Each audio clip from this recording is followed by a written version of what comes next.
White couple laughed at black wedding host. Then they begged him to come back. What happens when a black wedding host walks out after being mocked by the bride? No one expected the entire celebration to fall apart, or for his return to turn the night into something unforgettable. By the time Jamal Harris stepped up to the ornate gates of Silver Pines, the sun had already begun its slow roast on the Italian leather shoes of the elite. The flagstone terrace, polished like a showroom floor, shimmered under the August heat, bouncing reflections off every champagne flute and pearl earring. This wasn't just a venue, it was a club carved out of money, soaked in generational entitlement, and polished with a sense of exclusivity that never needed to say it aloud. Everyone knew this place was not for everyone. Here lobster came floating in champagne beurre blanc, and the cloth napkins bore family crests, symbols not of personal achievement, but of bloodlines too old and too white to ever be questioned. And then there was Jamal, standing at the threshold, not as a guest,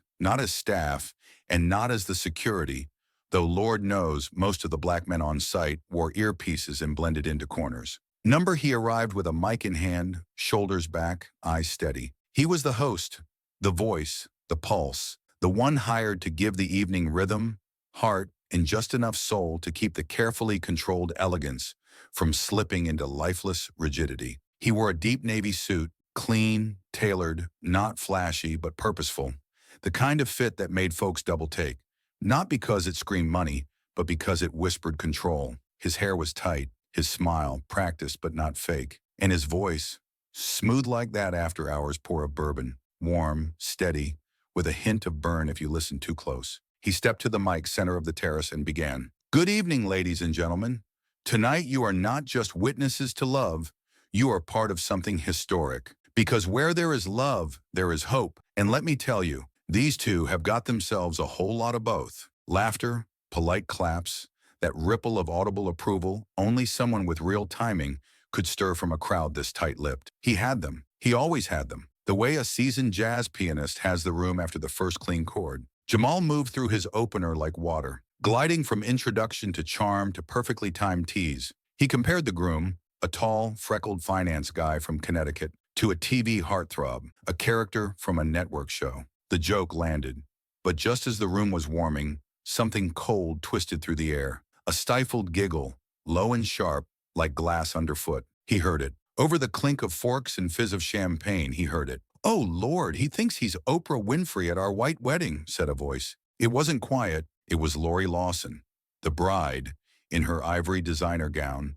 the kind of couture that doesn't get sewn without 4 consultations and a wire transfer. Her voice was loud enough for her table, and just barely too quiet for the speakers, but Jamal caught it, that lazy, dismissive tone, soaked in contempt, dipped in privilege. The kind of tone that doesn't expect to be challenged because it's never had to be. He didn't flinch, didn't react, didn't turn, but something inside him clenched. He kept the smile, carried the mic forward, moved on to announce the first dance. But that moment sat heavy in his chest, thick like humidity. His hands felt suddenly cold, fingers stiff around the mic. Not from nerves, from the icy realization that no matter how flawless, no matter how refined, to some people, he'd always be entertainment, a well-dressed prop with a velvet voice. He guided the couple through the dance, eased the room into its next beat, checked in with the DJ, cued the dinner rollout, worked the tables, complimented elders, prompted toast with just enough wit to draw a laugh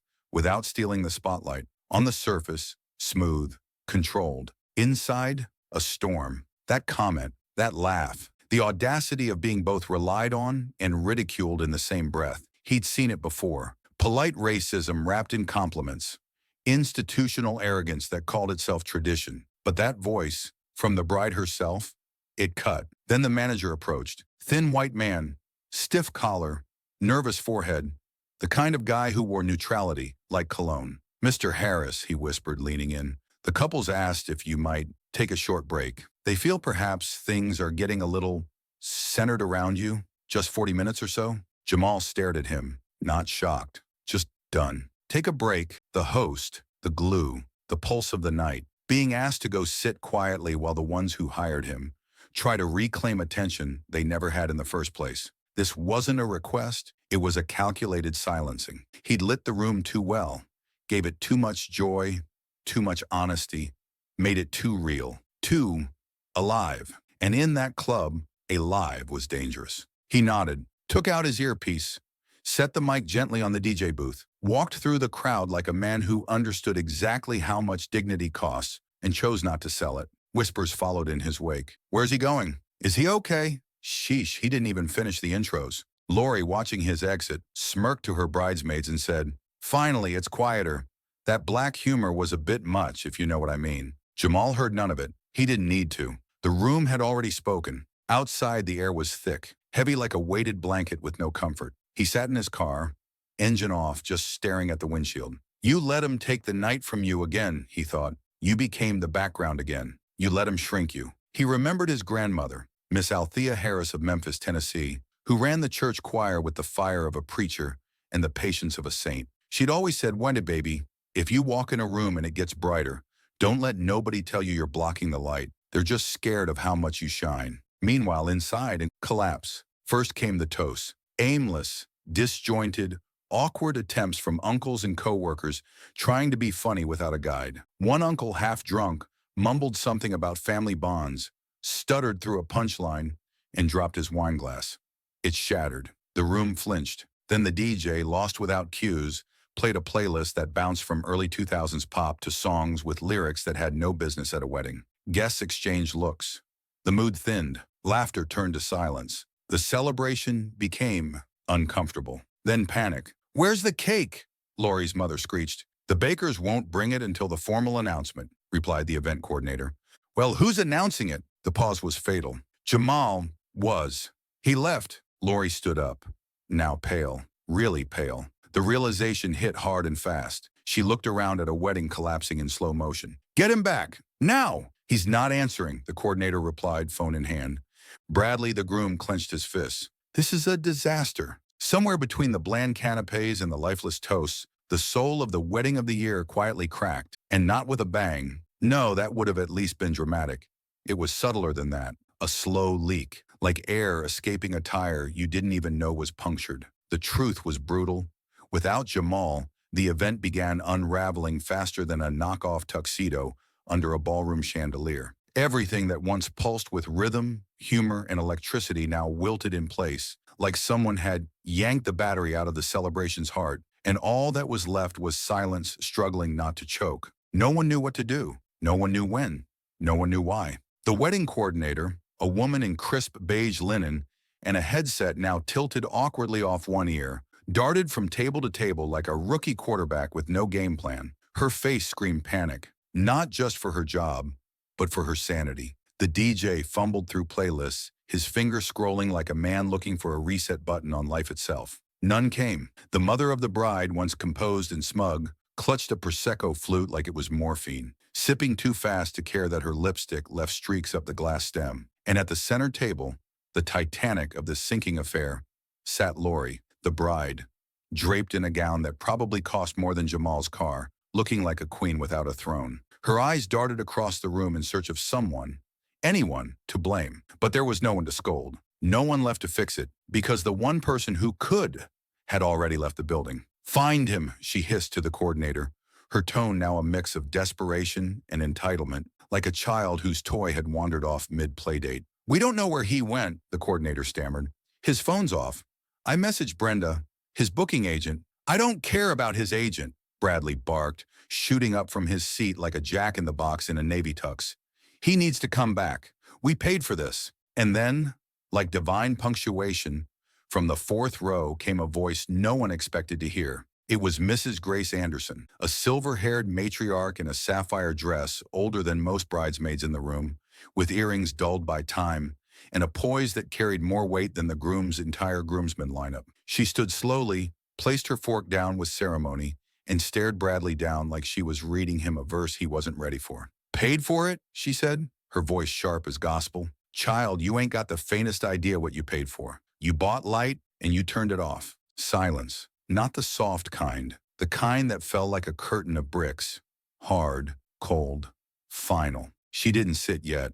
She kept going. "And now you're sitting here like babies in the dark, crying to the ceiling, 'cause the light bulb walked out to eat supper," she said, adjusting her pearls. "Good luck to you, white children.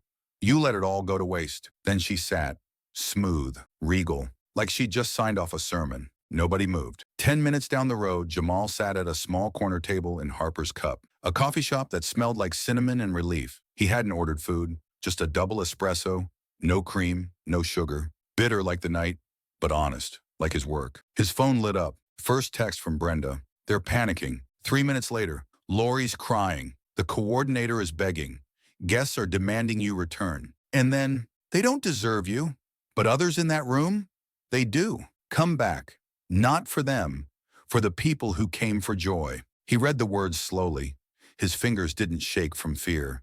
They trembled with fury. That deep, slow-burning anger you get when you realize your talent was treated like ambiance. When they loved your presence until your presence became too much. When they were happy with you on stage, but not if you started standing tall. Smile, crack a joke, cue the first dance. But don't get too real. Don't get too present. Don't be too black. Don't shine too brightly. He remembered last month, the high school prom in South Georgia. One of the dads came up and said, "You remind me of my uncle. He was a school bus driver. Used to get the kids laughing too." This country always has a way of boxing you into familiarity, not admiration. You're someone's uncle, someone's memory, rarely the legend in front of them. But Jamal wasn't anyone's uncle tonight.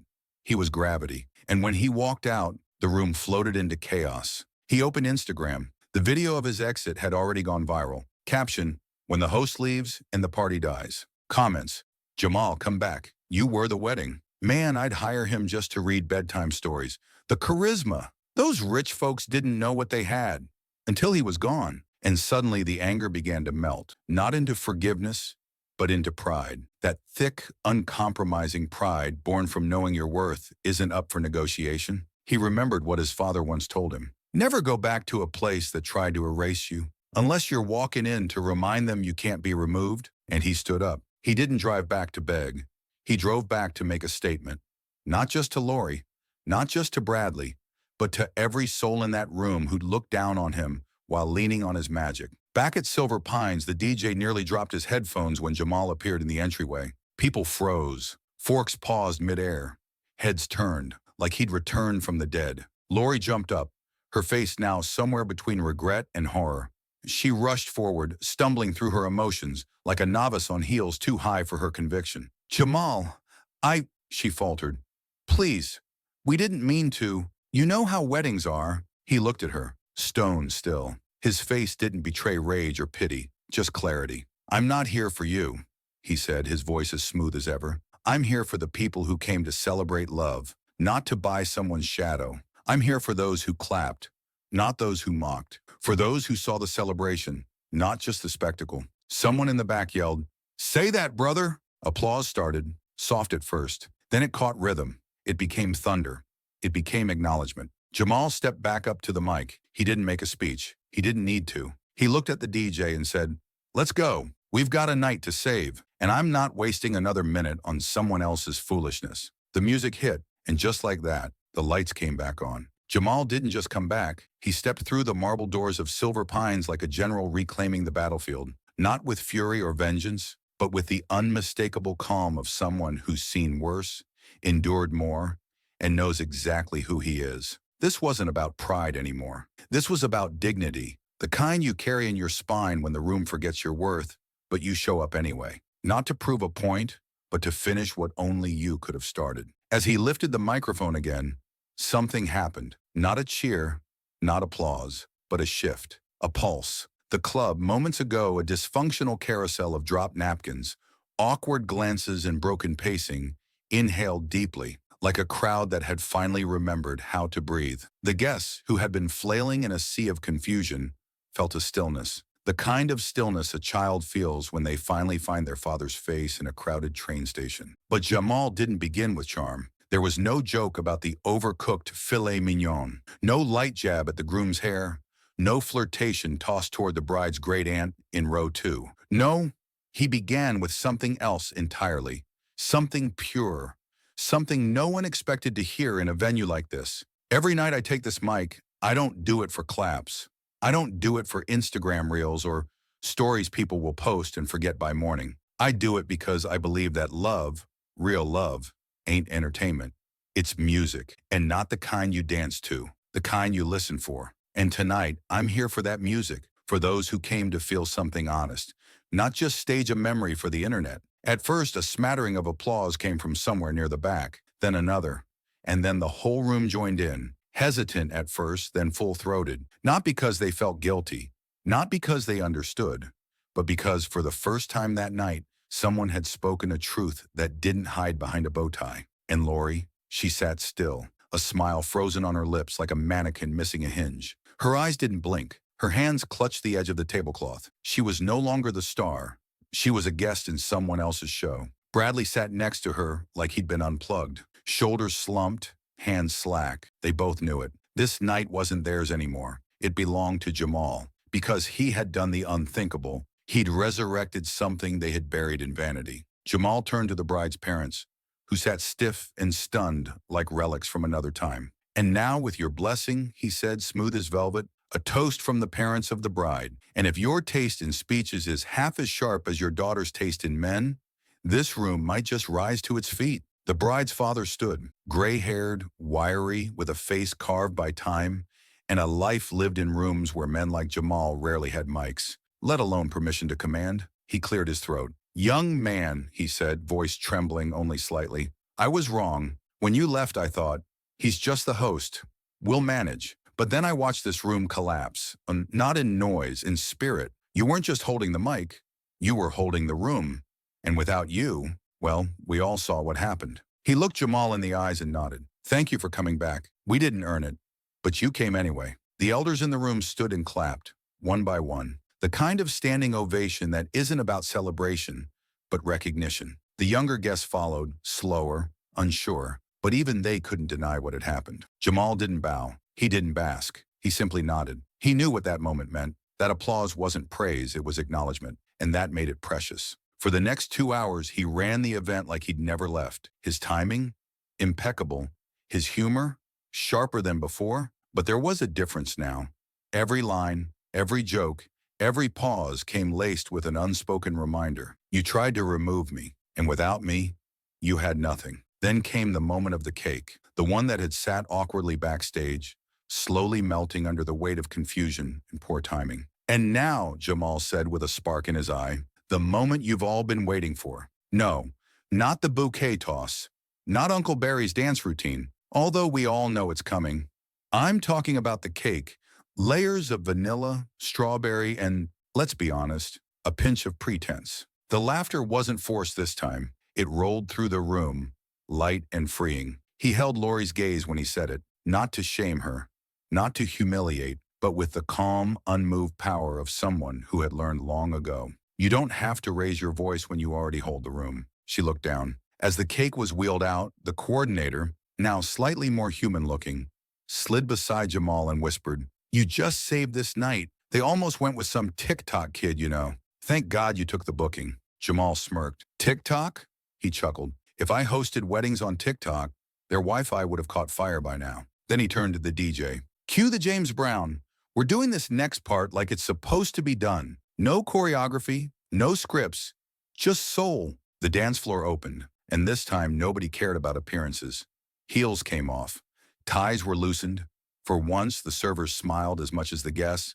It wasn't posed joy, it was lived joy. And Jamal? He stepped back. He watched from the edge, not removed but complete, whole, seen. A tall man in glasses, salt and pepper hair, and a quiet dignity approached. "Excuse me," he said. "I'm not family, just a guest. But I wanted to say, I used to host weddings 20 years ago. I left to do corporate events. But what you did tonight, that wasn't hosting. That was art. You represented something." "Appreciate that," Jamal said. "No agent, just integrity." The man offered a card. "We organize an annual awards night for philanthropic leaders. Usually a snooze fest. But with you, snooze fests get arrested at my events," Jamal finished with a smile. They both laughed. And then, near the end of the night, Lori approached again. No friends, no entourage, no ring light or camera. Just her standing alone. "I was wrong," she said quietly. "I laughed because I was afraid you'd take the spotlight. And you did, but not like I thought." He met her eyes. His voice, warm but unwavering, dropped into something gentler. "I wasn't better than you. I just refused to shrink. Can you forgive me?" He paused, and then, "I don't hold grudges, But understand this, your apology isn't my goal. My goal is not to lose myself in the name of your comfort. And tonight, I didn't. The night wrapped itself around Silver Pines with the same indifferent ease it used to hug mansions with tall ceilings and short ethics. It didn't care about string lights or saxophone solos. The night had seen it all before. Champagne toasts hiding cold hearts, and vows dressed in lace but stitched with fear. But tonight, something different happened. Something you would never see in the bridal magazines or Instagram reels. Something no photographer could pose or edit into a portfolio. A silent revolution. Jamal stood off to the side of the stage, not dancing, not smiling, just watching. The spotlight, almost wholly in its angle, cut across his shoulders like he'd been placed there on purpose. As if even the heavens were tired of the way rooms like this treated people like him. Visible but not seen. Heard but never truly listened to. He scanned the room slowly. People who had earlier looked at him like a fancy accessory, like a gold-plated microphone to match the chandeliers, were now watching him with something different. Not awe, not guilt. Something heavier. Respect. Curiosity. A touch of fear. Because they realized something painful. He wasn't the entertainment. He was the mirror. And that reflection was not flattering. The music kept playing. The crowd kept dancing, hugging, laughing. But none of it was because the night had gone well. It was because Jamal had dragged it, heartbeat by heartbeat, back from the dead. This wasn't just a job anymore. It was a rescue mission, a catharsis wrapped in rhythm, a one-man show where the actor had rewritten the script in real time and reminded them all that presence isn't about volume, it's about truth. Then came Ricardo Fleming. Now, he wasn't just another rich guest. Jamal recognized the name. Ricardo owned one of the most exclusive event venues on the East Coast. If you knew, you knew. And Jamal definitely knew. Ricardo rarely smiled. Tonight, he almost did. I watched this circus from the start, Ricardo said, walking up slow with the ease of a man used to getting his way. Didn't interfere because I figured another expensive celebration for people who wouldn't know authenticity if it spilled on their lap. But you, he paused, not dramatically, just deliberately. You flipped it, without noise, without pity, with quality, real quality. We've got a veterans gala next month. The mayor's coming. Some senators, bunch of folks who forgot what honesty sounds like. I need someone to remind them. He handed Jamal a business card. Plain, no gold trim. The way real offers look. Jamal took it without theatrics. No promises, just eye contact. The kind that says, I see you and you see me. Because some doors don't open with keys. They open for people who become doors themselves. Across the room, Lori sat motionless, not crying.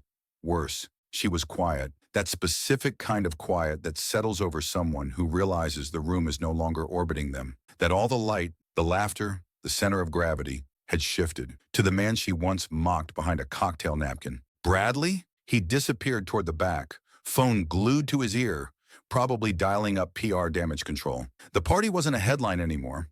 It was a lesson, and lessons don't trend well. Then from the left, she rose, Mrs. Grace Anderson. Yes, that Mrs. Anderson, the one who hours earlier had read the entire room like a bad children's book and told it exactly what it was, a comedy without a plot. She walked to the front, slow but steady, and extended her hand to Jamal. Son, she said, tonight, you weren't just the voice. You were the spirit, and if your grandma is up there watching, she's clapping, standing up, telling every angel around, that one's mine. Go forward, baby. Don't you stop. Jamal took her hand with both of his, held it with a reverence that didn't need words. Thank you, Miss Anderson, for the truth, for the fire. The music softened. Just background hum now. Jamal stepped forward, microphone in hand one last time. No spotlight now.